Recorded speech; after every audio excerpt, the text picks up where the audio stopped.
ہم وہی کہیں گے جو ہمارا دین ہم کو بتاتا ہے. عمل کرو تو تمہارا بھلا ہے، نہیں کوئی عمل کرے تو نقصان ہمارا. بسم اللہ الرحمن الرحیم. نحمده ونصلي ونسلم على رسوله الكريم، اما بعد فاعوذ باللہ من الشیطان الرجیم. بسم اللہ الرحمن الرحیم. ان اللہ وملائکته یصلون علی النبی یا ایہا الذین آمنوا صلوا علیہ وسلموا تسلیما. اللهم صل على سيدنا ومولانا محمد وبارك وسلم صلاة وسلاما عليك يا رسول الله صلى الله تعالى عليك وسلم. السلام علیکم ورحمۃ اللہ وبرکاتہ. اس سے پہلے درس میں حج کی قسمیں اور احرام کے حوالے سے کچھ پابندیوں کا ذکر کیا گیا تھا. اب نیت کے بعد اور احرام کے کپڑوں کو پہننے کے بعد حاجیوں کی یا عمرہ کرنے والوں کی روانگی ہوتی ہے ان کے وطن سے، اور حاجی اپنے وطن سے یا عمرہ کرنے والا اپنے وطن سے نکلتا ہے. اس موقع پر ایک ضروری مسئلہ بھی ہمیں قصر نماز کے حوالے سے ذہن میں رکھنا چاہیے. کچھ لوگ یہ سمجھتے ہیں کہ اگر کوئی گھر سے 3 دن یا 3 دن سے کچھ زیادہ کے لیے نکلا تو وہ مسافر ہو جاتا ہے.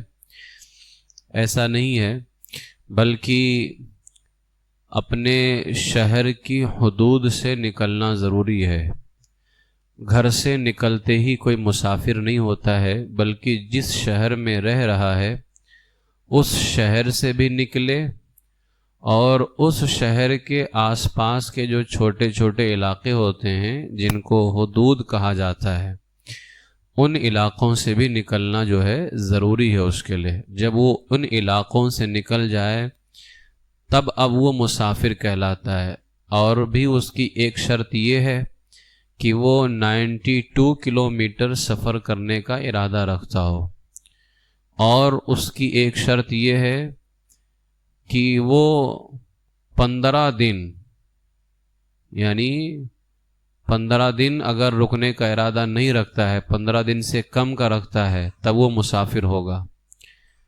لیکن اگر کوئی 15 دن رکنے کا ارادہ کرتا ہے تو وہ مسافر نہیں کہلائے گا. تو اس کی کچھ شرطیں ہیں مسافر کی، کہ ایک تو اپنے شہر سے باہر ہو، اور شہر کی حدود سے بھی باہر ہو جائے. تو کوئی بندہ اگر 92 کلومیٹر تو جا رہا ہے اور 15 دن سے کم کا ارادہ رکھتا ہے، یعنی اب وہ مسافر ہی ہوگا. لیکن اب وہ سفر کی نماز کی قصر کب سے شروع کرے گا؟ کیا گھر سے نکلتے ہی، جیسے ابھی کوئی گھر سے نکلا ہی تھا کہ عصر کی نماز کا وقت شروع ہو گیا، تو کیا وہ عصر کی نماز قضا ادا کرے گا یا پوری پڑھے گا؟ تو وہ عصر کی نماز پوری پڑھے گا، اس لیے کہ جب تک شہر سے یا اور اپنے شہر کی حدود سے باہر نہ ہو جائے تب تک وہ جو ہے نماز قصر نہیں کرے گا، پوری نماز پڑھے گا. بھلے وہ 92 کلومیٹر کا ارادہ رکھتا ہے یا وہاں 15 دن سے کم رکنے کا ارادہ ہے، لیکن جب تک وہ اپنے شہر کی حدود سے باہر نہیں ہوگا تب تک وہ نماز قصر نہیں کرے گا. جیسے آپ اپنے گھر سے نکلے، عمرہ کرنے والا یا حج کرنے والا ایئرپورٹ پر تھا، نماز عصر کا وقت ہو گیا. اب وہ حاجی یا عمرہ کرنے والا سوچے کہ میں تو یار 92 کلومیٹر سے بھی زیادہ جا رہا ہوں، اور مجھے مکہ شریف میں بھی 15 دن سے کم رہنا ہے، مدینہ شریف میں بھی 15 دن سے کم رہنا ہے، تو میں تو مسافر ہوا، تو میں اب نماز قصر کروں؟ نہیں، آپ یہاں ایئرپورٹ پر نماز قصر نہیں کر سکتے، اس لیے کہ ابھی آپ اپنے شہر میں ہی ہیں. آپ گھر سے نکلے ہیں، گھر سے نکلتے ہی بندہ مسافر نہیں ہوگا، بلکہ اپنے شہر کی حدود سے باہر ہو جائے اب وہ مسافر کہلائے گا. میرے خیال سے آپ کو یہ بات سمجھ میں آ گئی ہوگی. تو یہ نماز قصر کا مسئلہ ہے کہ حاجی یا عمرہ کرنے والا اگر وہاں 15 دن سے کم رکنے کا ارادہ ہے تب تو وہ نماز قصر کرے گا، اور اگر 15 دن میں اگر 1 گھنٹہ بھی کم ہے تو وہ مسافر کہلائے گا، لیکن اگر 15 دن پورا ہے تو وہ مسافر نہیں کہلائے گا، اب وہ مقیم کہلائے گا اور نماز پوری ادا کرے گا. ٹھیک ہے. آپ یہاں ایئرپورٹ سے نکلے، آپ یہاں مسافر نہیں تھے، لیکن جیسے ہی جدہ ایئرپورٹ پر آپ پہنچیں گے یا آپ فلائٹ میں بیٹھ جائیے، فلائٹ میں بیٹھنے کے تھوڑی دیر کے بعد ہی عصر کی نماز کا وقت شروع ہو گیا، آپ مسافر ہو گئے، اس لیے کہ آپ اپنے شہر کی حدود سے باہر ہو گئے، اب آپ مسافر کہلائیں گے.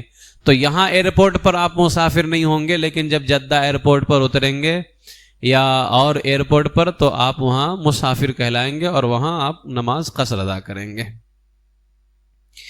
احرام کی حالت میں کیونکہ ہم ہوں گے، ظاہر سی بات ہے فلائٹ میں بیٹھیں گے تو ہم یہیں سے احرام کی نیت کر چکے ہیں، احرام کے لباس پہن چکے ہیں، ہم احرام کی حالت میں ہوں گے. ہوائی جہاز کے اندر جو ہے ہاتھ صاف کرنے کے لیے ایک ٹیشو پیپر دیا جاتا ہے جو خوشبو والا ہوتا ہے، اور خوشبو احرام کی حالت میں کیا ہے؟ حرام ہے. اس بنیاد پر ہرگز اس کو استعمال نہیں کرنا ہے، کیونکہ اس کے اندر خوشبو ملی ہوئی ہوتی ہے، اس کو بالکل استعمال نہیں کرنا ہے. دوران سفر لبیک اور درود شریف کی کثرت کریں. جدہ پہنچ کر کے تمام ضروری کارروائیوں سے فارغ ہو جائیں جو جدہ ایئرپورٹ کے معاملات ہیں. جب فارغ ہو جائیں باہر آئیں. وہاں جب آپ باہر ہوں گے تو کافی دیر کے بعد جو ہے وہاں وقت بھی لگتا ہے کبھی کبھار. جو معلم کی بسیں ہوتی ہیں تو ان کی بسوں کا کبھی کبھار انتظار بھی کرنا پڑتا ہے. کبھی بسیں تو لگی ہوتی ہیں لیکن پھر وہ بس کے معاملات اور سامان سیٹ کرنا، سامان لگانا، کافی وقت اس میں چلا جاتا ہے. لیکن اس دوران آپ بہت یاد رکھ لیں کہ اپنے سامان، پاسپورٹ اور کرنسی وغیرہ ان کا خصوصی خیال رکھیں، کیونکہ چوری وغیرہ کے بھی بڑے معاملات رہتے ہیں. تو آپ وہاں پر بھی کیونکہ سامان اتارنا ہے اور پھر بس کے اندر سامان چڑھانا ہے تو ان سب چیزوں کا بہت ہے. پاسپورٹ کا تو بہت ہی زیادہ خیال رکھنا ہے، اس لیے کہ یہ ہمارے لیے بہت ہے. ایک وقت کرنسی غائب ہو جائے تو جو ہے آدمی کا معاملہ تو کسی حد تک چل جائے گا، آپس میں ایک دوسرے کی مدد کر سکتا ہے آدمی، لیکن پاسپورٹ غائب ہونے کا اب سوائے ایمبیسی کے کوئی معاملہ نہیں رہے گا وہاں پہ، کہ وہاں پھر آپ کو جا کے ایمبیسی میں ہی ملاقات کرنا پڑے گا. وہ ایک دشواری کا پھر مسئلہ ہے. آپ حج کریں گے، ارکان ادا کریں گے، یا آپ جا کر کے ایمبیسی میں اپنا وقت گزاریں گے. اس لیے پاسپورٹ کہیں پر بھی آؤٹ کنٹری جائیں تو آپ پاسپورٹ کا زیادہ خیال رکھنا بہت زیادہ ضرور. ویسے عرب وغیرہ میں اب اتنا زیادہ تو نہیں، لیکن عراق کی سرزمین پر تو پاسپورٹ، کیونکہ اب عمرہ یا حج پہ تو ہمیشہ نہیں رکھ کے گھومیں گے، لیکن حج کے موقع پر غالباً کچھ چیکنگ وغیرہ ہوتی ہے، لیکن اب عمرے وغیرہ پہ تو نہیں رہ گیا ہے کہ جگہ جگہ پاسپورٹ چیک کریں. عراق وغیرہ میں تو آپ سفر پہ نکلیں، واپسی میں آتے آتے 5-6 جگہ تو آپ کی چیکنگ ہو ہی جاتی ہے وہاں پہ. تو اور اوریجنل پاسپورٹ وہ بھی ہے کہ ہم عمرے وغیرہ پہ تو زیروکس نکال کر کے رکھ لیتے پاسپورٹ کا، لیکن عراق میں ایسا چلتا ہی نہیں، آپ کو اوریجنل پاسپورٹ رکھنا پڑے گا. اور جو ہمیں جو ہے ہر جگہ ناکے لگے رہتے ہیں، فورس وغیرہ، اب وہ سب جو ہے وہ اوریجنل پاسپورٹ چیک کرتے، اس لیے پاسپورٹ کا بہت خیال رکھیں. جب معلم کی بس آ جائے اپنا سامان چڑھائیں جس میں آپ کو سفر کرنا ہے. اور کہیں ایسا بھی بہت سارے جو کم پڑھے لکھے رہتے ہیں وہ دوسرے بس میں سامان چڑھا دیتے ہیں، اس لیے بہت دھیان دیں. اور حج کے موقع پر تو کافی رش ہوتی ہے تو اس بنیاد پر اور بھی معاملات خراب ہوتے ہیں. معلم کی بس کے اندر اپنا سامان چڑھائیں. مکہ شریف کی طرف اب آپ کی روانگی ہے، راستے میں لبیک اور درود شریف کی کثرت کریں. وہ سفر ہی بالکل الگ ہوتا ہے، یقیناً ایسی کیفیت بنتی ہے اور ایک عجیب سی راحت، دل سے آواز آ رہی ہوتی ہے کہ ہم کہیں اور نہیں جا رہے ہیں بلکہ اللہ کے اس عظیم گھر کی طرف جا رہے ہیں جس کو دیکھنے کے لیے ایک زندگی مدتوں سے ہمارے ارمان تھے، خواہشات تھے، اور جس کو کبھی ہم تصویر میں دیکھا کرتے تھے. تو ایک اپنے دل کی کیفیت الگ ہوتی ہے، ایک تصور ہی الگ ہوتا ہے، اور جو راحت اور خوشی اندر سے محسوس ہو رہی ہوتی ہے کہ بندہ خود بخود زبان سے لبیک اللہم لبیک، اور پھر جیسے جیسے قریب ہوتا ہے اس کے اثرات ظاہر ہونے لگتے ہیں، مکہ شریف کے قرب و جوار کے در و دیوار نظر آنے لگتے ہیں. تو ایک عجیب سا سما ہوتا ہے، ایک عجیب سی کیفیت ہوتی ہے.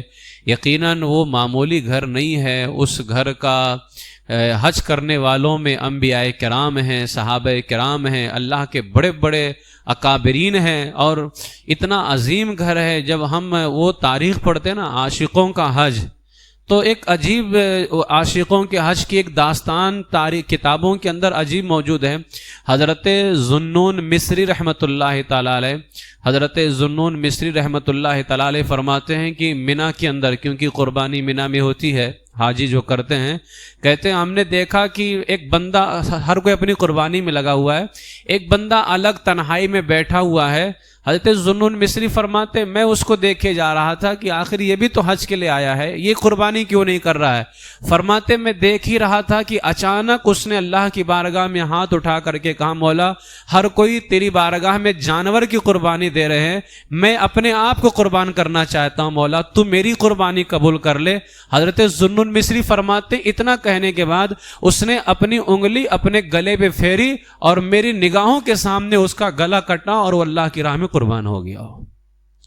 یہ ہے جب ہم تاریخ پڑھتے ہیں تو ایسے ایسے واقعات ملتے ہیں. یہ عاشقوں کا حج ہے. یہ اس لیے بہت سارے حضرات تو حج کے ارادے سے جا رہے ہوتے ہیں، دل میں نیت رہتی ہے لوگ مجھے حاجی کہیں گے، وہاں جانے کے بعد لوگ فوٹو کھنچواتے ہیں، سیلفیاں کی میں اسٹیٹس پہ لگاؤں گا، لوگ مجھے حاجی کہیں گے.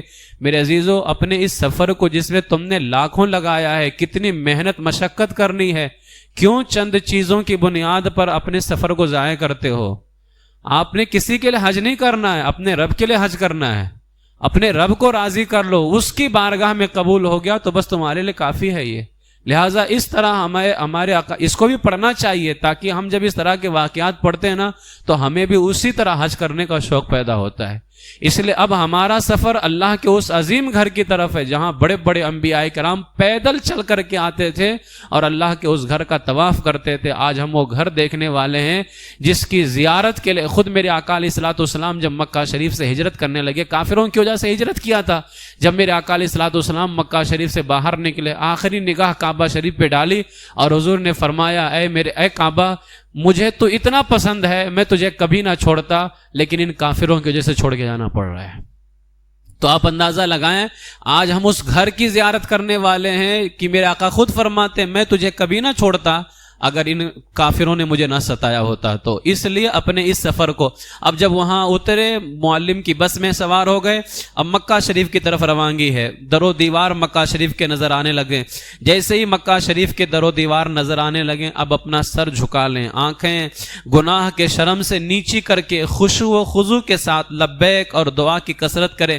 یہاں ایک دعا پڑھنے کو علماء نے بیان کیا ہے، وہ دعا یہ ہے، اللہم اجعل لی بہا قرارا وارزقنی فیہا رزقا حلالا. یعنی اس دعا کا مطلب یہ ہے کہ اللہ مکہ کے دیدار سے میری آنکھوں کو ٹھنڈک عطا فرما، وارزقنی فیہا رزقا حلالا، اور مجھے یہاں رزق حلال عطا فرما. یہ دعا پڑھ لیں، اللہم اجعل لی بہا قرارا وارزقنی فیہا رزقا حلالا. جدہ سے مکہ معظمہ کے اس سفر میں لبیک زیادہ سے زیادہ پڑھیں، لبیک اللہم لبیک لا شریک، یہ زیادہ سے زیادہ پڑھیں. اپنے گناہوں سے توبہ کریں، اللہ کی بارگاہ میں اس مقدس شہر کی تعظیم کرنے کی توفیق مانگیں کہ میرے مولا جب تک تو اپنے اس گھر میں ہمیں رکھ یا مکہ شریف میں رکھ، مولا اس زرزمین کا ہمیں ادب کرنے والا بنا. مکہ شریف کے راستوں میں کچھ جگہوں پر آپ کے کاغذات وغیرہ کی چیکنگ ہوگی، آپ جو ہے وہ کاغذات وغیرہ اپنے پاس میں رکھیں گے. پھر یہ بس آپ کو لے کر کے جائے گی مکہ مکرمہ میں، معلم کے آفس لے کر کے جائے گی. وہاں آپ کو معلم آپ کا شناختی کارڈ دے گا، اور حج وغیرہ میں غالباً ہاتھ پر باندھنے کے لیے کچھ شناختی بیلٹ بھی لگایا جاتا ہے، تو وہ سب آپ کے ساتھ میں ہوگا. امی جان سیدہ عائشہ صدیقہ رضی اللہ تعالیٰ عنہ فرماتی ہیں کہ نبی کریم صلی اللہ علیہ وسلم حج کے لیے مکہ مکرمہ میں تشریف لائے تو سب سے پہلے وضو کر کے بیت اللہ کا طواف کیا. یعنی جب آپ مکہ شریف جائیں تو اب اس طریقے پر عمل کریں، سب سے پہلے وضو کر کے میرے آقا علیہ السلام نے بیت اللہ شریف کا طواف کیا. لہٰذا آپ بھی جب مکہ مکرمہ پہنچیں سب سے پہلے اپنا سامان اپنی قیام گاہ میں رکھ دیں جہاں آپ کو رکنا ہے، اور جلد از جلد اپنی تمام ضروریات سے فارغ ہو جائیں. اور افضل یہ ہے کہ غسل کر لیں، لیکن غسل نہیں کر سکتے ہیں تو وضو کر کے مسجد حرام کی طرف روانہ ہو جائیں. اب ضرور ہے، یہ ضرور عمل کرنا اس پر کہ اپنے ساتھ شناختی کارڈ وغیرہ اور جس جگہ رکے ہیں اس کا ایڈریس، اور خاص طور سے عورتیں تو اس بات کا زیادہ خیال رکھیں کیونکہ آگے پیچھے ہونے کا بہت زیادہ معاملہ رہتا ہے، اور جہاں رکے ہیں اس کے باہر کا حصہ اپنی نگاہوں میں ضرور بسا لیں، یا اس کا نام یا کچھ اور اپنے ساتھ میں ضرور رکھ لیں تاکہ آپ کو بعد میں کسی طرح کے معاملات کی دشواری پیش نہ آئے۔ اور یہ بھی یاد رکھ لیں کہ زیادہ رقم اپنے ساتھ نہیں رکھنا ہے، زیادہ پیسے وغیرہ ریال وغیرہ اپنے ساتھ میں نہیں رکھنا ہے، کیونکہ حرم کے اندر بھی جو ہے چوری کے بڑے معاملات رہتے ہیں۔ اب جب مکہ شریف کے لیے نکلیں، یعنی خانہ کعبہ شریف کے لیے، تو خانہ کعبہ شریف کے لیے نکلیں تو دربار خداوندی کے احترام میں کہ ہم اللہ کی بارگاہ میں جا رہے ہیں، اپنی گردن جھکائے رکھیں، اپنے گناہوں کو یاد کر کے لرزتے کانپتے شرم سے نگاہیں نیچی کیے ہوئے اپنے قدم کو آگے بڑھائیں، اس یقین کے ساتھ کہ اللہ کی بارگاہ میں حاضر ہونے جا رہے ہیں، اس رب کی بارگاہ میں جو آپ کے تمام گناہوں سے خبر رکھنے والا ہے، اس رب کی بارگاہ میں جا رہے ہیں، اور اس رب کی بارگاہ میں جا رہے ہیں جو یہ بھی جانتا ہے کہ آپ یہاں کس ارادے سے آ رہے ہو، آپ یہاں کس ارادے سے آ رہے ہو، اس تصور کے ساتھ۔ اور حقیقت میں یہ تصور، یہ کیفیت بنتی ہے، اس طرح کے تصورات آتے ہیں جب مکہ شریف کی خانہ کعبہ شریف کی طرف بندہ رواں پہلی مرتبہ، اب وہاں رہتے ہوئے دوبارہ جانا ہو تو وہ معاملات تو نہیں ہوتے ہیں، لیکن جب جدہ ایئرپورٹ پر اترنے کے بعد پہلی مرتبہ مکہ شریف جاتے ہیں، پھر جب خانہ کعبہ شریف کی حاضری ہوتی نا، اس وقت کا منظر، کیونکہ کافی مہینوں کے بعد، کسی کا تو کافی سالوں کے بعد پہلی مرتبہ آج کعبہ شریف پہ نگاہ پڑنے والی ہے، کعبہ شریف پر ہماری نگاہ پڑنے والی، تو ایک عجیب سی ایک کیفیت بنتی ہے، ایک عجیب تصور رہتا ہے۔ تو آپ یہ تصور کریں کہ ہم اس رب کی بارگاہ میں حاضر ہونے جا رہے ہیں جو تمام گناہوں سے خبر رکھتا ہے، اس رب کی بارگاہ میں جا رہے ہیں جو یہ بھی جانتا ہے کہ میں کس ارادے سے آیا ہوں، اس لیے اللہ کا ذکر کرتے ہوئے، رسول پاک کا ذکر کرتے ہوئے جائیں، اپنے لیے، تمام مسلمانوں کے لیے کامیابی کی دعا کرتے رہیں، لبیک کہتے ہوئے مسجد حرام کی طرف روانہ ہو جائیں، نگاہیں نیچی رکھیں، نگاہیں بالکل نیچی رکھیں، اور جو عورتیں ماہواری کی حالت میں ہوں وہ ہرگز مسجد کے اندر نہیں جائیں گی، وہ ہرگز مسجد کے اندر نہ جائیں، وہ اپنا عمرہ یا طواف قدوم وہ جب ایام سے فارغ ہو جائیں اس کے بعد میں ادا کریں گی، اس کے علاوہ جو عورتیں ہیں وہ اندر جا سکتی ہیں۔ اب جب آپ مکہ شریف سے، خانہ کعبہ شریف سے قریب ہوں تو اندر مسجد میں داخل ہونے کے لیے افضل تو یہ ہے کہ باب السلام سے داخل ہوں، کیونکہ رسول پاک علیہ الصلوۃ والسلام کے وقت میں جہاں باب السلام تھا، یعنی جس دروازے سے حضور داخل ہوتے تھے، وہ جگہ اب مطاف میں شامل کر دیا گیا، یعنی جہاں طواف کرتے نا اس کو پورا بڑھایا گیا، تو وہ دروازہ جو تھا اس کو مطاف کے اندر داخل کر دیا گیا۔ اور لیکن لوگ کہتے ہیں کہ جو صفا مروہ ہے اس کے درمیان چھوٹے چھوٹے دروازے بنے ہوئے ہیں، انہی میں سے ایک دروازہ باب السلام ہے، لیکن صفا مروہ کے درمیان جو چھوٹے چھوٹے دروازے ہیں وہ اکثر بند رہتے ہیں، ایک دروازے پر میں نے باب السلام لکھا ہوا دیکھا ہے، لیکن میں نے اس کو کبھی کھلتا ہوا نہیں دیکھا ہے، خیر وہ بند رہتا ہے۔ لیکن اب جہاں سے آپ کے لیے آسانی ہو اس دروازے سے آپ اندر داخل ہوں، اور سنت یہ ہے کہ پہلے اپنا جو ہے داہنا پاؤں اندر جو ہے مسجد کے اندر رکھیں، اس کے بعد میں، لیکن اس سے پہلے کے معاملات یہ رہیں گے کہ آپ اپنے جوتے وغیرہ سب سائڈ کر دیں، کہیں اچھی جگہ رکھ دیں، حفاظت سے جو ہے اگر رکھنے کی کوئی جگہ اندر ہو تو اندر رکھ دیں، یا باہر رکھنے کی جگہ ہو تو اس کو باہر رکھ دیں، کیونکہ بہت سارے لوگ کیا کرتے ہیں کہ جوتا چھوڑ کے چلے گئے، اب وہ نکلے تو ان کا جوتا نہیں ملا، تو جس کی چپل یا جس کا جو کچھ ملے گا وہ اس کو پہن کر کے نکل لیتے ہیں، اس طرح کے لوگ حرکتیں کرتے ہیں اس جگہ پر۔ تو اپنے چپل وغیرہ کی حفاظت کریں، اور اس کے بعد مسجد میں داخل ہوں، اور جب مسجد میں داخل ہوں تو آپ مسجد میں داخل ہوتے وقت یہ دعا پڑھیے، اعوذ باللہ العظیم وبوجہک الکریم وسلطانہ القدیم من الشیطان الرجیم، بسم اللہ الحمدللہ والسلام علی رسول اللہ، اللہم صلی علی سیدنا محمد وعلی آل سیدنا محمد وازواج سیدنا محمد، اللہم اغفر لی ذنوبی وافتح لی ابواب رحمتک۔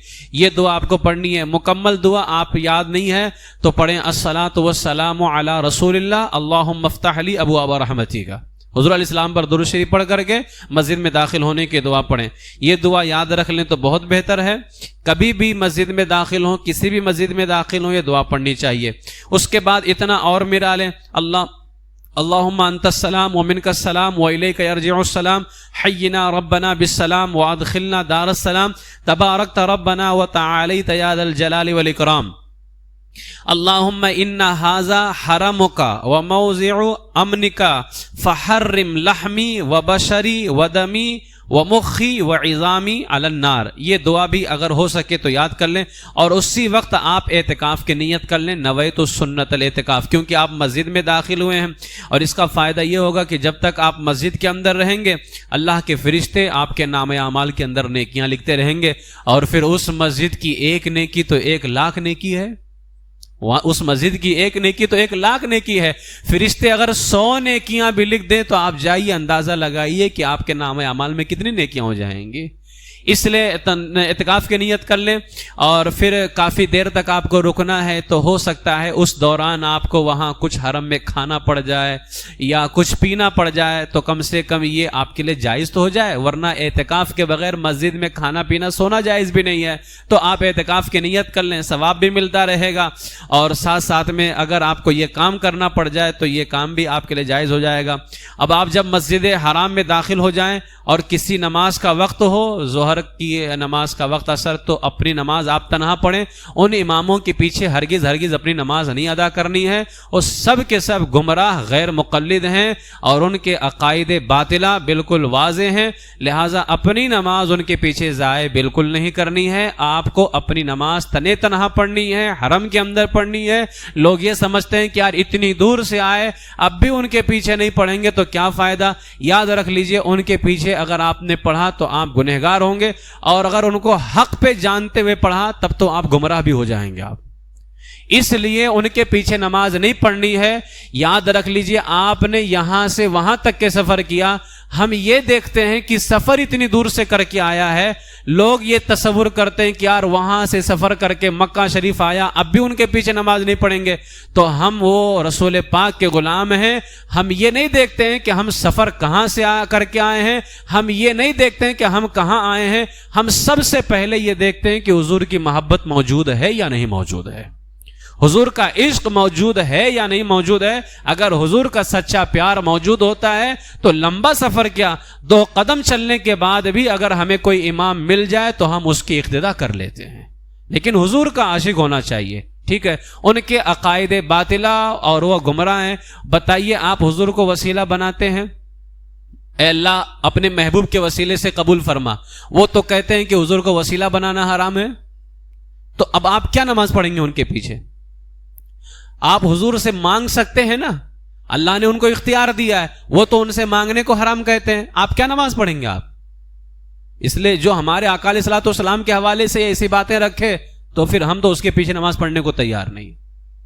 ہم امام ایسا جس کے بدن سے اگر کتا لگ جائے تو کیا اس امام کے پیچھے نماز پڑھتے ہیں؟ اور جس کے دل میں بد عقیدگی کا کتا بیٹھا ہو، بد مذہبیت کا کتا بیٹھا ہو، حضور کی دشمنی کا کتا بیٹھا ہو، اس کے پیچھے نماز کیسے پڑھ لیں گے؟ اس لیے یہ بالکل یاد رکھ لیں کہ آپ کو اس کے پیچھے نماز ادا نہیں کرنی ہے. کبھی مجبوراً پھنس گیا آدمی طواف کرتے کرتے، کیونکہ جیسے اذان ہوتی ہے جیسے وہاں لائن سب لگنی شروع ہو جاتی ہے، آپ اٹھک بیٹھک کر لیجئے، نیت وت نہیں باندھنی ہے، کچھ نہیں کرنی ہے، نہ کچھ پڑھنا ہے. میں تو پہلی مرتبہ جب گیا تھا کیونکہ مجھے وقت معلوم نہیں تھا، اب میں فجر میں پہنچا تھا، اب میں فوراً چلا گیا. اب جیسے پہنچا تیسے میں پھنس گیا. اب پھنس گیا تو کریں تو کیا کریں؟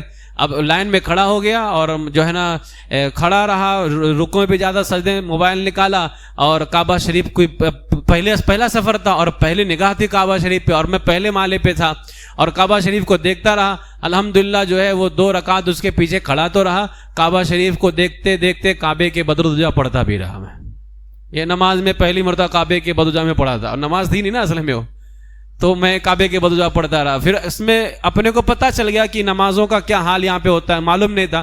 تو پھر جو ہے طواف کے وقت میں تو کبھی بھی نماز کے وقت میں وہاں رہے، صفا مروہ کے درمیان چل جاتا ہے. صفا مروہ کے درمیان اگر آپ نماز وقت میں رہے تو تھوڑی دیر کے لیے پھر آپ استنجے کے لیے چھٹی ہو جاتی ہے، آپ استنجا وغیرہ کیجیے، جائیے اور وضو بنا کر کے آئیے جب تک معاملہ سب ٹھیک ہو جاتا ہے.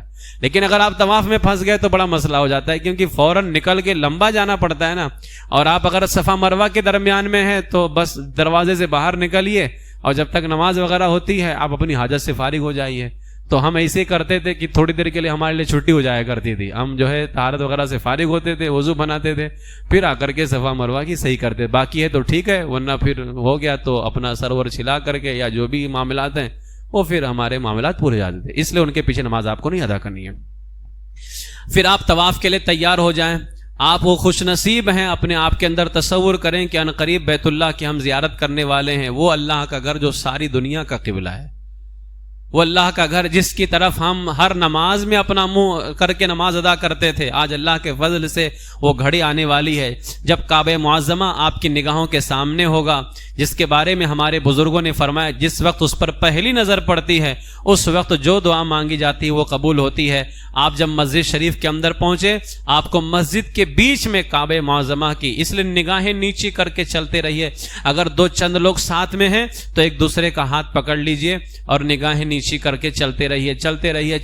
جب آپ کو ایسا لگے کہ میں مسجد کے اندر پہنچ گیا ہوں، اور یقین جانے جب آپ مسجد حرم کے اندر پہنچ جائیں گے نا اور نگاہ اٹھائیں گے تو سامنے کعبہ شریف ہوگا، نگاہ اٹھائیں گے تو سامنے کعبہ شریف ہوگا، یہ بالکل حقیقت۔ تو آپ اتنا چل لیں کہ آپ کو یقین ہو جائے، اگر کبھی نہ خدا نہ خواستہ کبھی ایسا ہوا کہ آپ نے نگاہ اٹھائی، اور کیونکہ اب چاروں طرف سے عمارت بن گئی ہے نا، اگر آپ نے نگاہ اٹھائی کعبہ شریف نہیں دکھا، پھر آپ نگاہیں فوراً نیچی کر لیں، پھر آپ چلتے رہیے، جیسے ہی نگاہ اٹھائیں اور کعبہ شریف پہ نگاہ پڑ جائے فوراً کھڑے ہو جائیے، اب آگے مت بڑھیے، اسی وقت جتنی دعائیں مانگنی ہو اللہ کی بارگاہ کے اندر مانگ لیجیے۔ اس لیے ہمارے علماء نے فرمایا سب سے جامع دعا ربنا آتنا فی الدنیا حسنہ وفی الآخرۃ حسنہ، اے اللہ دنیا کی بھی بھلائی عطا کر، آخرت کی بھی بھلائی عطا فرما، اس لیے کہ میرا رب دنیا میں بھی تمہیں اچھی زندگی دینے کی طاقت رکھتا ہے اور آخرت کی بھی اچھی زندگی دینے کی طاقت رکھتا ہے۔ کچھ لوگ دعا مانگتے نا مولا آخرت کی جو پریشانی ہے وہ دنیا میں ہی دے دے، کیا تم نے اپنے رب کو اتنی طاقت والا سمجھ کے رکھا ہے؟ میرے آقا علیہ الصلوۃ والسلام نے صحابہ سے فرمایا، اے میرے صحابہ اپنے رب سے یہ نہ کہو کہ وہ آخرت کی پریشانی دنیا میں دے دے، بلکہ تمہارا رب تو اتنی طاقت رکھتا ہے کہ اس سے مانگو تمہیں دنیا بھی اچھی دے دے اور آخرت بھی اچھی دے دے وہ، اس لیے یہ دعا مانگے، اللہ تعالی ساری طاقتوں والا ہے، لا حول ولا قوت الا باللہ العلی العظیم، اللہ کے سوا کسی کی کوئی طاقت نہیں ہے۔ جتنے بھی اللہ کے محبوب بندے طاقت رکھتے ہیں یہ تو اللہ کی دی ہوئی طاقت ہے، یقیناً انبیاء کرام کی بڑی طاقت ہے، لیکن کس کی دی ہوئی طاقت ہے؟ اللہ کی ہی دی ہوئی طاقت ہے وہ۔ اس لیے آپ یہ دعا کریں اور یہ بھی دعا کر لیں، اے اللہ مجھے مستجاب الدعوات بنا دے۔ اگر عربی میں نہیں بول سکتے ہیں تو رب کی بارگاہ میں تو کوئی زبان نہیں دیکھی جاتی نا، بس بندہ اس کی بارگاہ میں حاضر ہو جائے، کیسے بھی اللہ کی بارگاہ میں کہہ دے میرے مولا میں جب بھی تجھ سے دعا کروں، جو نیک دعائیں کروں مولا تو قبول فرما لے۔ یہ آپ دعا مانگے، پھر جب آپ بالکل دعا مانگتے ہیں اللہ کی بارگاہ کے اندر، اور جب آپ دعا مانگتے رہیں کافی وقت ہو جائے، جتنا مانگ سکتے ہو مانگو۔ کعبہ شریف پہ آج پہلی مرتبہ نگاہ پڑی ہے، کوئی معمولی بات ہے یہ؟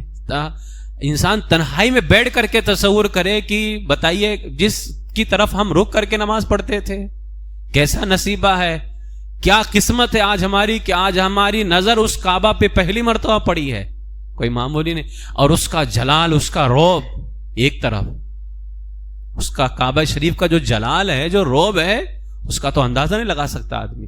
آج پہلی مرتبہ اس پہ نگاہ پڑی ہے، اپنے رب کی بارگاہ میں خوب مانگے، اور جب اس پر نظر جما دیں تو پھر آپ 3 مرتبہ یہ کہیں لا الہ الا اللہ واللہ اکبر، لا الہ الا اللہ واللہ اکبر، لا الہ الا اللہ واللہ اکبر۔ پھر 3 مرتبہ یہ دعا پڑھیں جو بھی میں نے آپ کو بتائی، ربنا آتنا فی الدنیا حسنہ وفی الآخرۃ حسنۃ وقنا عذاب النار۔ اس کے بعد میں ایک دعا اور علماء نے بیان کی ہے، اللہم انی اسألک من خیر ما سألک منہ نبیک محمد صلی اللہ علیہ وسلم واعوذ بک من شر ما استعاذک منہ نبیک محمد صلی اللہ تعالی علیہ وسلم۔ اچھا یہ جو دعائیں ہیں نا، اگر یہ دعائیں آپ کو یاد نہ ہو، اگر یاد کر سکتے ہیں اچھی بات ہے، یاد نہ ہونا تو اعلیٰ حضرت نے فتاوی رضویہ شریف کے اندر لکھا ہے کہ سب سے بہتر دعا درود شریف ہے۔ جہاں کہیں آپ کو دعا یاد نہیں ہے آپ درود شریف پڑھتے رہیے، اللہ تعالیٰ تمہیں ثواب عطا فرمائے گا۔ درود شریف پڑھتے رہیے۔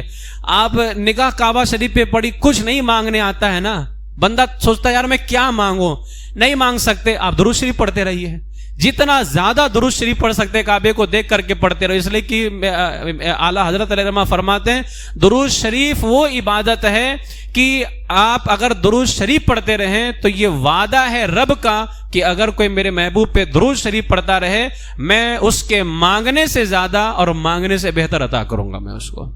تو آپ کچھ نہیں مانگ سکتے نا, کیونکہ اکثر ایسا ہوتا ہے جب ایسا منظر کبھی نگاہوں کے سامنے آ جائے نا, سمجھ میں نہیں آتا ہے کیا مانگیں کیا نہ مانگیں. بہت ساری چیزیں تو یاد ہی نہیں آتی ہیں, حقیقت ہے یاد ہی نہیں آتی ہیں. تو بس بندہ اپنے محبوب پہ درود بھیجتا رہے اور اس درود کی برکت سے اللہ تعالیٰ سب کچھ عطا فرما دے گا. ٹھیک ہے, تو یہ آپ یاد کریں. اس کے علاوہ اب آپ کو کعبہ شریف کا طواف شروع کرنا ہے, لیکن اب میں کل جو ہے اب کعبہ شریف کے حوالے سے, کیونکہ اب کعبہ شریف ہماری نگاہوں کے سامنے, کعبہ شریف کو بیت اللہ بھی کہتے ہیں, اللہ کا گھر. ساری دنیا کے مسلمان اسی کی طرف رخ کر کے نماز ادا کرتے ہیں, اور جب حرم شریف میں حاضری کا شرف حاصل ہوتا ہے تب یہ مسلمان تو پروانہ وار اس کا طواف کرتے ہیں, اس کے ارد گرد چکر لگاتے ہیں. اس کا بھی ایک اپنا الگ مزہ ہے اور اس کی ایک اپنی جو ہے الگ حیثیت ہوتی ہے, الگ کیفیت ہوتی ہے جب کعبہ شریف کے ارد گرد چکر لگاتا ہے. بتاؤ کوئی کہیں کسی گھر کا بھی چکر لگاتا ہے, لیکن ایک گھر وہ ہے جس کا چکر لگایا جاتا ہے. نیچے اگر کوئی چکر لگائے تو کم ہے, لیکن اگر پہلے مالے پہ چلا جائے دوسرے مالے پہ چلا جائے تو کافی وقت ہو جاتا ہے. صرف نیچے سے اگر چکر لگایا جائے تو 7 چکر کے اندر کم سے کم وقت جو ہے 25 سے, اگر خالی ہے تو 25 سے 30 منٹ لگتا ہے. اگر خالی ہے تو 25 سے 30 منٹ. بتائیے آپ پاگل ہے انسان جو کہیں چکر لگاتا رہے گا, لیکن وہاں کیوں چکر لگا رہا ہے؟ جانتا ہے کہ یہ وہی گھر ہے جو اللہ کو سب سے زیادہ پسند ہے. یہ اس کی عظمت ہے, اس کی فضیلت ہے, اس کی اہمیت ہے. وہاں پر آج ہماری نگاہوں کے سامنے خانہ کعبہ کے 4 کونے ہیں, ہر کونا رکن کہلاتا ہے. 4 کونے ہیں, ہر کونا رکن کہلاتا ہے. ان کے الگ الگ نام ہیں. ایک رکن اسود ہے. رکن اسود یہ وہی کونا ہے جس میں جنتی پتھر حجر اسود لگا ہوا ہے. اس کو کیا کہتے ہیں؟ رکن اسود. یہ نام بھی یاد رکھ لیں, رکن اسود. اب آپ کو جانا کدھر ہے؟ کیونکہ جس کونے کی طرح, جس کونے پہ حجر اسود لگا اس کو تو رکن اسود بولتے ہیں, لیکن اس کے بعد سونے سے بنا ہوا ایک دروازہ ملے گا. سونے سے بنا ہوا ایک دروازہ, آپ کو ادھر ہی جانا ہے, ادھر ہی کی طرف بڑھنا ہے. تو ہمیں جس کونے سے شروع کرنا ہے طواف, وہ اس کونے کا نام کیا ہے؟ رکن اسود. آپ جب آگے کی طرف جائیں گے تو سونے سے بنا ہوا دروازہ ملے گا جو زمین سے کافی بلندی پر ہے, اوپر کی طرف نصب ہے یہ دروازہ. دروازہ شریف اور رکن اسود کے درمیان جو جگہ ہے اس کو ملتزم کہتے ہیں, لپٹنے کی جگہ. ہمارے آقا علیہ السلام نے فرمایا کہ جب میں چاہتا ہوں جبریل امین کو دیکھتا ہوں کہ وہ ملتزم سے لپٹے ہوئے دعا کر رہے ہوں. یعنی جبریل امین کو میرے آقا علیہ الصلوۃ والسلام نے ملتزم سے لپٹے ہوئے دیکھا ہے, دعا کرتے ہوئے, اور یہ وہ مقام ہے جہاں دعائیں مقبول ہوتی ہیں. تو حجر اسود یعنی رکن اسود جس کونے میں ہے وہ کونا رکن ہے, اس کے اور کعبہ شریف کے دروازے کے درمیان جو جگہ ہے پوری جگہ کو اس کو کیا بولتے ہیں؟ ملتزم, یعنی لپٹنے کی جگہ. اور پھر اس کے بعد میں کعبہ کے دروازے کے سامنے جو گنبد دکھائی دیتا ہے وہ مقام ابراہیم ہے, جو سونے جو ڈبے کے اندر رکھا ہوا ہے وہ مقام ابراہیم ہے. اس قبے میں جنتی پتھر ہے جس پر کھڑے ہو کر کے حضرت ابراہیم علیہ السلام نے کعبہ شریف کی عمارت تعمیر کی تھی. اس مبارک پتھر پر حضرت ابراہیم علیہ السلام کے قدمین کے جو ہے نقش آج بھی موجود ہیں.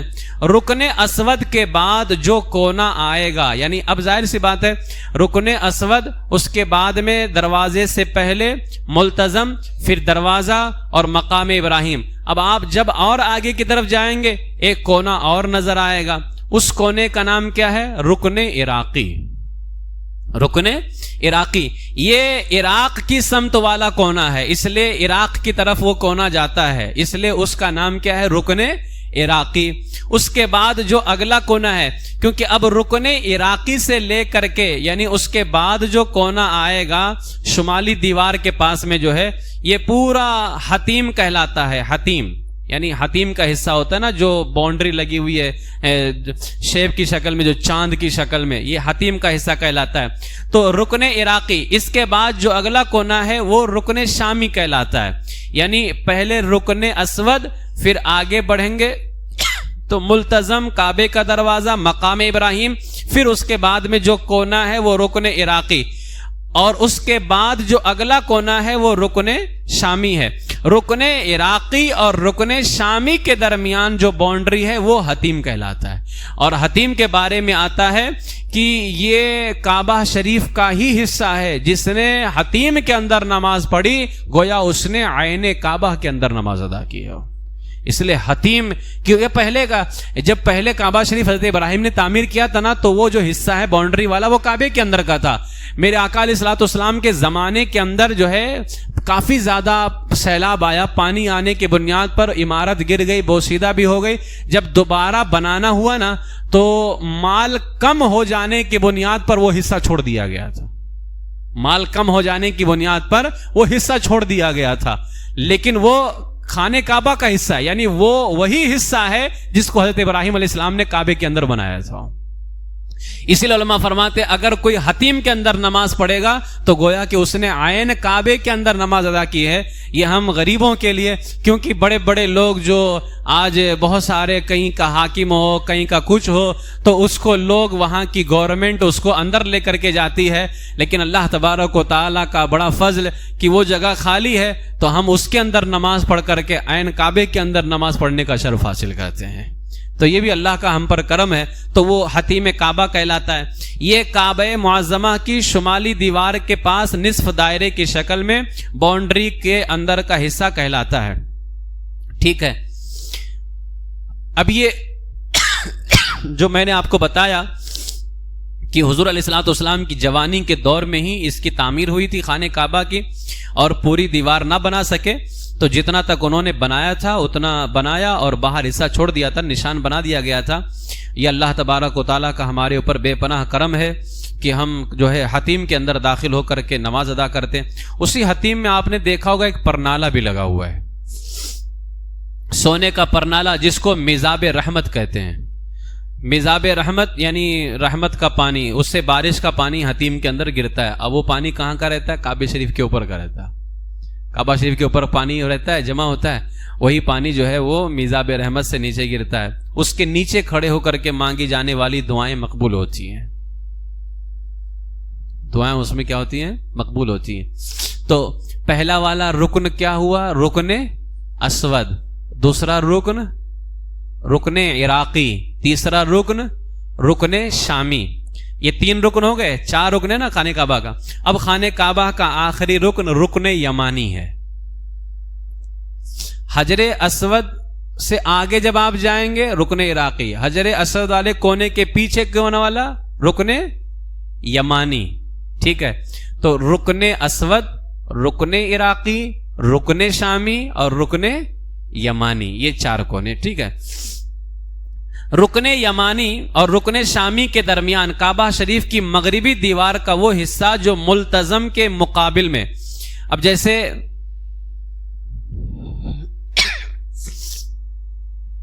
یہ ایک شکل بتا رہا ہوں. اب یہ ہو گیا رکن اسود جس میں حجر اسود لگا ہوا ہے. یہ ہو گیا رکن عراقی، رکن شامی، رکن یمانی. رکن اسود یہ ہے حجر اسود والا، اور کعبہ شریف کا دروازہ یہ ہے. ٹھیک. اب یہ اس کے درمیان میں جو حصہ ہے یہ کیا کہلاتا؟ ملتزم ہے نا، ملتزم. تو اب یہاں کیا کہا؟ یہ کہہ رہے ہیں کہ رکن یمانی اور رکن شامی کے درمیان کعبہ شریف کی مغربی دیوار کا وہ حصہ جو ملتزم کے مقابل یعنی بالکل پیچھے کی طرف واقع. تو یہاں ملتزم ہے اور بالکل اس کے مقابل میں یہ، سمجھ گئی میری بات؟ بالکل اس کے مقابل میں یہ پیچھے کی طرف. اس کو کیا کہا جاتا ہے؟ تو فرمایا گیا کہ اس کو مستجار کہتے ہیں. کیا کہتے ہیں؟ مستجار کہتے ہیں. رکن یمانی اور رکن اسود کے بیچ کی جنوبی دیوار مستجاب کہلاتی ہے. رکن یمانی سے جب آپ آگے کی طرف اور آئیں گے تو بیچ کی دیوار یعنی حجر اسود سے پہلے والی جو دیوار ہے رکن یمانی اور رکن اسود کے درمیان والی دیوار وہ کیا ہے؟ مستجاب. اب نقشہ وقشہ ہو کہیں پہ تو سمجھانے میں آسانی رہے. یہ ہے رکن اسود، حجر اسود والا کونا. پھر کعبہ شریف کے دروازے سے پہلے اور دونوں کے درمیان ملتزم، کعبہ شریف کا دروازہ، آگے مقام ابراہیم. پھر آگے بڑھے تو رکن عراقی ہے نا، رکن عراقی اور اس کے بعد میں تیسرا کونا رکن شامی. رکن عراقی اور رکن شامی کے درمیان کیا ہے؟ حتیم کعبہ. حتیم کعبہ کیا ہے میں نے آپ کو بتا دیا. حتیم کعبہ کے اوپر کیا لگا ہوا ہے؟ پرنالا سونے کا، جس سے رحمت کا پانی، اس کو میزاب رحمت کہتے ہیں. پھر اور تیسرے کونے سے آگے بڑھیں گے تو چوتھے کونے کے آنے سے پہلے بالکل ملتزم کے مقابل میں پیچھے، ملتزم آگے کی طرف ہے، اس کے بالکل مقابل میں پیچھے کیا ہے؟ مستجار. کیا ہے؟ مستجار. میم سین تا جیم الف را. مستجار. مستجار کے فوراً بعد میں جیسے ادھر ملتزم سے لگ کر کے رکن اسود ہے، ایسے مستجار سے لگ کر کے رکن یمانی ہے، چوتھا کونا ہے. اب جیسے ہی آپ آگے بڑھیں گے تو آپ حجر اسود کی طرف جا رہے ہیں نا، تو حجر اسود یعنی رکن اسود اور رکن یمانی کی یہ جو دیوار ہے اسی کو مستجاب کہا جاتا ہے. اس کو کیا کہا جاتا ہے؟ مستجاب. مستجاب یعنی دعا قبول ہونے کی جگہ. اور اس کا نام مستجاب امام اہل سنت اعلی حضرت علیہ الرحمہ نے رکھا تھا. اور کیوں رکھا تھا؟ حدیث پاک کی بنیاد پر. میرے آقا علیہ الصلوۃ والسلام نے فرمایا یہاں 70,000 فرشتے تمہاری دعاؤں پر آمین کہنے کے لیے مقرر ہیں. یعنی جب تم دعا کرتے ہو، اسی لیے علماء فرماتے ہیں جب اس جگہ پر پہنچے نا، یا اس چوتھے کونے سے جب آگے کی طرف آئے حجر اسود کے پاس میں، تو یہاں پر ربنا آتنا فی الدنیا حسنہ وفی الآخرۃ حسنۃ وقنا عذاب النار، ربنا آتنا فی الدنیا حسنہ، خوب دعائیں کرے. اس لیے کہ تمہاری ہر دعا پر یہاں ایک دو فرشتے نے 70,000 فرشتے آمین کہنے کے لیے مقرر ہیں. وہ تو اب جب فرشتے آمین کہیں گے تو دعا مقبول ہوگی نا. تو اعلی حضرت نے اس دیوار کا نام کیا رکھا تھا؟ مستجاب. یعنی دعا قبول ہونے والی دیوار. ٹھیک ہے، مستجاب. دعا قبولیت کا مقام بھی اس کو کہتے ہیں. اور یہ کعبہ شریف کے بارے میں نے آپ کو کچھ باتیں آپ کو بتائی ہیں. اور وہیں پہ زمزم شریف کا کنواں بھی ہے نا. اب وہ تو پہلے تھا کہ زمزم شریف کے کنویں کا دیدار ہوتا تھا، اس کی زیارت ہوتی تھی، لیکن اب سب بند ہو گیا ہے. اس کا پانی زمزم شریف کا، اب وہ کنواں تو نہیں دیکھ سکتے، لیکن زمزم شریف کی یہ خاصیت ہے، اس کے پانی کو پینا بھی ثواب ہے، دیکھنا بھی ثواب ہے، چھونا بھی اس کو ثواب ہے. اور فرمایا گیا کہ اگر کوئی چند قطرے اپنے سر کے اوپر زمزم شریف ڈال لے تو اللہ تعالیٰ اس کو ذلت و رسوائی سے محفوظ فرماتا ہے. ٹھیک ہے، تو آپ کو کعبہ شریف کے بارے میں یہ چند باتیں پتہ چلیں. 4 کونے ہیں، یہ یاد رکھ لیجئے، کیونکہ وہاں جب جاتے ہیں نا تو ہم کو دشواری تھوڑی سی پیش آتی کبھی کبھار. اب انشاءاللہ تعالیٰ کل جو ہے عمرے کا طریقہ رہے گا، کیونکہ اب عام طور سے جو ہندوستان وغیرہ سے جاتے ہیں تو حج کی تو ویسے 3 قسمیں ہیں، لیکن زیادہ تر لوگ کیا کرتے ہیں؟ حج تمتع کرتے ہیں، یعنی یہاں سے عمرے کی نیت پھر وہاں حج کی نیت کرتے ہیں 8 ذوالحجہ کو. تو اسی اعتبار سے اب میں کل سے پورا بتاؤں گا، کیونکہ اب یہاں تک جو معاملات تھے وہ حاجی کو بھی کرنا رہتا ہے، عمرہ کرنے والے کو بھی کرنا رہتا ہے نا. اب کل سے جو ہوگا وہ ہمارا حج تمتع کے اعتبار سے ہوگا. ہم طریقہ جو بتائیں گے کل سے وہ حج تمتع کے حساب سے، کیونکہ اکثر ہمارے حاجی حج تمتع ہی کرتے ہیں، یعنی یہاں سے عمرے کی نیت پھر 8 ذوالحجہ کو. تو کل ہمارا عمرے کا طریقہ فارغ ہو جائے گا. پھر ہمارا جو عنوان ہوگا وہ حج کے 5 دن، حج کے 5 دن ہم بتائیں گے انشاءاللہ تعالی. اس میں ہم احرام وغیرہ سب پہن کر کے آپ کو بتائیں گے. احرام کا پورا طریقہ رہے گا، سب رہے گا. ہماری پوری کوشش یہ ہے کہ اللہ تعالیٰ مجھے بھی اور آپ سب کو حج مبرور نصیب فرمائے، اور ہم وہاں جائیں تو ہمیں کسی غیر کے سہارے کی ضرورت نہ پڑے. بس ہمارے سچے علماء کے بتائے ہوئے، اہل سنت کے علماء کے بتائے ہوئے جو طریقے ہمارے پاس میں، ہمارے آقا علیہ الصلوۃ والسلام کے جو مبارک طریقے موجود ہیں، ہم انہی طریقوں کے حساب سے اپنا عمرہ اور حج ادا کریں. کیونکہ جس کو نہیں پتہ رہتا ہے، کبھی کبھار یہ ہوتا ہے کوئی وہابی سے پوچھ لیتا ہے، کبھی کوئی کسی غیر سے پوچھ لیتا ہے. ہمیں ان خبیثوں کی ضرورت بالکل بھی نہیں ہے. اعوذ باللہ من الشیطان الرجیم. ٹھیک ہے، اس لیے میں چاہتا ہوں کہ آپ لوگ بالکل اپنے ذہن کے اندر رکھیں. اللہ تبارک و تعالیٰ ہم جو سیکھ رہے ہیں اللہ تعالیٰ اس کو قبول فرمائے. یقیناً اللہ کو ہماری یہ ادا ضرور پسند آئے گی اور وہ ہمیں یہ دولت ضرور عطا فرمائے گا. اللہ تعالیٰ ہمیں ایمان پر زندہ رکھے، ایمان پر ہی خاتمہ بالخیر فرمائے.